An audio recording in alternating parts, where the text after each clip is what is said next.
ಬೇತ್ಮಂಗ್ಲ ಹತ್ರ ಕೆರೆನಲ್ಲಿ ಬಿದ್ದು ತೀರೋಗಿದ್ದಾರೆ. ಆದ್ದರಿಂದ ನಾನು ಊರಲ್ಲಿ ಇರಲಿಲ್ಲ, ಆಚೆ ಇದ್ದೆ, ನಾನು ದೂರ ಇದ್ದೆ. ನನಗೆ ವಿಚಾರ ಗೊತ್ತಾದ ಮೇಲೆ ರಾತ್ರಿ ಬ್ಯಾಂಗ್ಳೂರಿಗೆ 1:15 ರಾತ್ರಿ ಬಂದೆ. ರಾತ್ರಿ ನಾನು ಬರೋಕ್ಕೆ ಮುಂಚೆನೇ ನಾನು ನಮ್ಮ ಮುಖ್ಯಮಂತ್ರಿಗಳಾದ ಸಿದ್ದರಾಮಯ್ಯ ಅವ್ರ ಹತ್ರ ಮಾತಾಡಿದ್ದೀನಿ. ಆಮೇಲೆ ನಮ್ಮ ಡೆಪ್ಟಿ CM DK ಸಾಹೇಬ್ರ ಹತ್ರ ಮಾತಾಡಿದ್ದೀನಿ. ಮುಖ್ಯವಾಗಿ ನಮ್ಮ ಸುರೇಶ್ ಅಣ್ಣ ಅವರು ನನ್ನ ಹತ್ರ ಮಾತಾಡಿದ್ರು. ನಾನು ಅವ್ರ ಹತ್ರ 2-3 ಸಲ ಈ ವಿಚಾರದಲ್ಲಿ ಮಾತಾಡಿದೆ. ಆಮೇಲೆ ನಮ್ಮ ನಜೀರಣ್ಣ ಅವ್ರದ್ದು ಮಾಹಿತಿಗೆ ಎಲ್ಲ ಕೊಟ್ಟಿದ್ದೀವಿ ಎಲ್ಲರಿಗೂ. ಇದು ಪೂರ್ಣ ಪ್ರಮಾಣವಾದಂಥ ಎನ್ಕ್ವೈರಿ ಆಗಬೇಕು.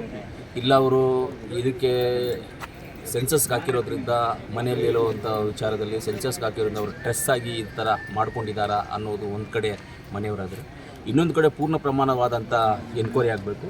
ಅದು ಪೊಲೀಸ್ ಡಿಪಾರ್ಟ್ಮೆಂಟು ಎನ್ಕ್ವೈರಿ ಮಾಡಿದಾಗ ಪೂರ್ತಿ ಪ್ರಮಾಣದ ಇದು ಬಂದಾಗ ಒಂದು ವೇಳೆ ಯಾರಾದರೂ ತಪ್ಪಸ್ಥರಾಗಿ ಇವ್ರಿಗೇನಾದರೂ ಪ್ರೆಷರ್ ಮಾಡಿ ಏನಾದರೂ ಮಾಡಿದರೆ ಖಂಡಿತವಾಗ್ಲೂ ಅವರನ್ನು ಶಿಕ್ಷೆಗೆ ಒಳಪಡಿಸುವಂಥ ಕೆಲಸವನ್ನು ನಾವೆಲ್ಲರೂ ಸೇರಿ ನಾವು ಮಾಡ್ತೀವಿ. ಬಿಡುವಂಥ ಪ್ರಶ್ನೆಯೇ ಇಲ್ಲಾಂದರೆ ಪೊಲೀಸ್ ಎನ್ಕ್ವೈರಿ ಬರೋವರೆಗೂ ನಾವು ವೆಯ್ಟ್ ಮಾಡಿ ಏನಾಗಬೇಕು ಅಂತೀವಿ. ಆಮೇಲೆ ಇನ್ನೊಂದು ಅವ್ರ ಮನೆಗೆ ನಮ್ಮ ಮುಖ್ಯಮಂತ್ರಿಗಳು, ಡೆಪ್ಟಿ CM ನಜೀರಣ್ಣ ಅವರು, ಸುರೇಶ್ ಅಣ್ಣ ಅವರು ಹೇಳಿರೋ ಪ್ರಕಾರವಾಗಿ ಅವ್ರ ಕೆಲಸ ಏನಿದೆ ಅವ್ರ ಮನೆಯಲ್ಲಿ ಅವ್ರು ಯಾರೋ ಕೊಡುವಂಥ ಕೆಲಸವನ್ನು ಮೊದಲೇ ಪ್ರಯಾರಿಟಿಲಿ ಮಾಡ್ತೀವಿ. ಆಮೇಲೆ ಅವ್ರಿಗೆ ಪರಿಹಾರ ಧನ ಏನು ಇವತ್ತು ಸೆನ್ಸಸ್ಗೆ ಅವರು ತೀರ್ಕೊಂಡಿದ್ದಾರೆ, ಅದರಿಂದ ಆ ಪರಿಹಾರ ಧನ ಏನು ಕೊಡಬೇಕು ಅವರಿಗೆ ಅನ್ನೋದನ್ನು ಸರ್ಕಾರ ತೀರ್ಮಾನ ಮಾಡುತ್ತೆ. ಅದನ್ನು ಆದಷ್ಟು ಬೇಗ ಕೊಡಿಸುವಂಥ ಕೆಲಸ ಮಾಡ್ತೀವಿ. ಏನೇ ಕೊಟ್ಟರು ನಾವು ಏನೇ ಮಾಡಿದ್ರೂ ಒಂದು ಪ್ರಾಣವನ್ನು ಕಳ್ಕೊಂಡಿದ್ದೀವಿ, ಅದು ದುಃಖವಾದಂಥ ಒಂದು ವಿಚಾರ. ಪ್ರಾಣವನ್ನು ಕಳ್ಕೊಂಡಿದ್ದೀವಿ, ದುಃಖವಾದಂಥ ವಿಚಾರ. ಅಂಥದ್ದು ಆಗಬಾರ್ದಾಗಿತ್ತು. ಏನೇ ಇದ್ರೂ ಅವ್ರಿಗೂ ಕಷ್ಟ ಇದ್ದರೂ ಒಂದು ಟೀಚರ್ ಇದ್ದಾರೆ, ಒಂದು 10 ಜನಕ್ಕೆ ಬುದ್ಧಿ ಹೇಳುವಂಥವ್ರು. ಅವರು ಯಾರಿಗಾದ್ರೂ ಒಂದು ಗಮನಕ್ಕೆ ತರಬೇಕಾಗಿತ್ತು. ನನಗೆ ಈ ಥರ ಪ್ರೆಷರ್ ಇದೆ, ಈ ಥರ ಸಮಸ್ಯೆ ಇದೆ, ಇಂಥದ್ದು ಇದೆ ಅಂತ ಹೇಳಿದಾಗ ಮಕ್ಕಳ ಹತ್ರನೋ, ಯಜಮಾನ್ರ ಹತ್ರದ್ದು, ಇಲ್ಲ ಈ ಏರಿಯಾದಲ್ಲಿರ್ತಕ್ಕಂಥ ಯಾರೋ ಮುಖಂಡರ ಹತ್ರನೋ, ಇಲ್ಲ ನಮ್ಮ ಮಸೀದಿ ಮುತ್ತುವಳ್ಳಿ ಹತ್ರನೋ ಯಾರೋ ತಂದಿದ್ದರೆ ಅವರು ಅದಕ್ಕೇನಾದರೂ ಒಂದು ಪರಿಹಾರ.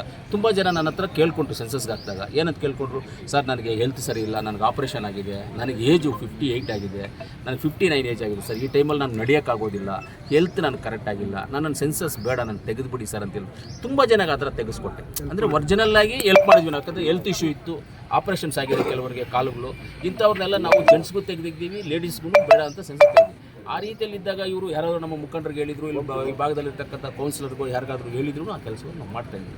ಒಟ್ಟಿನಲ್ಲಿ ಒರಿಜಿನಲ್ ಆಗಿ ಆಗಬಾರ್ದಾಗಿರುವಂಥ ಘಟನೆ ಒಂದು ಆಗಿದೆ. ಅದು ನಮಗೂ ದುಃಖ ಆಗಿದೆ, ಅವ್ರ ಫ್ಯಾಮಿಲಿಗೂ ದುಃಖ ಆಗಿದೆ. ಆ ಎಲ್ಲ ದೇವರು ಅವರಿಗೆ ದುಃಖವನ್ನು ಭರಿಸುವಂಥ ಶಕ್ತಿ ಅವ್ರ ಮನೆಯವ್ರಿಗೆ ಕೊಡಲಿ. ಅವ್ರಿಗೆ ಯಾವುದೇ ರೀತಿಯಲ್ಲಿ ಅವ್ರ ಮನೆಗೆ ಸಹಾಯಕ್ಕಾಗಿ ನಾನಾಗ್ಬೋದು, ನಮ್ಮ ಸರ್ಕಾರ ಆಗ್ಬೋದು, ನಮ್ಮ ಸುರೇಶ್ ಅಣ್ಣವರಾಗ್ಬೋದು, ನಜೀರಣ್ಣ ಅವರಾಗ್ಬೋದು, ನಾವೆಲ್ಲರೂ ಅವ್ರ ಪರವಾಗಿರ್ತೀವಿ. ಅವ್ರಿಗೆ ಉದ್ಯೋಗ ಕೊಡಿಸುವಂಥ ಕೆಲಸವನ್ನು ನಾವು ಮಾಡ್ತೀವಿ. ಅವ್ರ ಫ್ಯಾಮಿಲಿಗೆ ಏನು ತಿರೋಗಿದ್ದಾರೆ ಮೇಡಮ್ ಅವ್ರ ಕೆಲಸವನ್ನು ಅವ್ರ ಮನೆಗೆ ಸಿಗುವಂಥ ಕೆಲಸವನ್ನು ಮಾಡ್ತೀವಿ. ಅವ್ರಿಗೆ ಪರಿಹಾರ ಧನವನ್ನು ಸಿಗುವಂಥ ಕೆಲಸವನ್ನು ಖಂಡಿತವಾಗ್ಲೂ ನಾವು ಮಾಡ್ತೀವಿ. ಇನ್ನೊಂದು ಮುಖ್ಯವಾಗಿ ಪೊಲೀಸು ಎನ್ಕ್ವೈರಿ ನಡೀತಾ ಇದೆ ಇದ್ರ ಮೇಲೆ. ಎನ್ಕ್ವೈರಿ ಅಂದರೆ ಪೊಲೀಸರು ಏನಾಗಿದೆ, ಹೆಂಗಾಗಿದೆ ಅಂತ ನಮ್ಮ ಹತ್ರನೂ ಕೆಲವೊಂದು ಮಾಹಿತಿಗಳು ಸಿಕ್ಕಿದ್ದಾವೆ. ಪೊಲೀಸ್ ಡಿಪಾರ್ಟ್ಮೆಂಟು ಎನ್ಕ್ವೈರಿ ಮಾಡಿ ಪೂರ್ಣ ಪ್ರಮಾಣವಾದಂಥ ಎನ್ಕ್ವೈರಿ ಮಾಡಿ ಅವ್ರು ಆಚೆ ತಂದಾಗ ಆ ಮಾಹಿತಿಗಳನ್ನು ನಮ್ಗೆ ಕೊಡ್ತಾರೆ. ಆವಾಗ ವಿವರವಾದಂಥ ಮಾಹಿತಿಯನ್ನು ನಿಮಗೆ ಕೊಡ್ತೀವಿ. ರಾಜ್ಯದ ಸ್ಟೇಟ್ ಇಶ್ಯೂ ಯಾವುದು RSSದು ಐ ಲವ್ RSS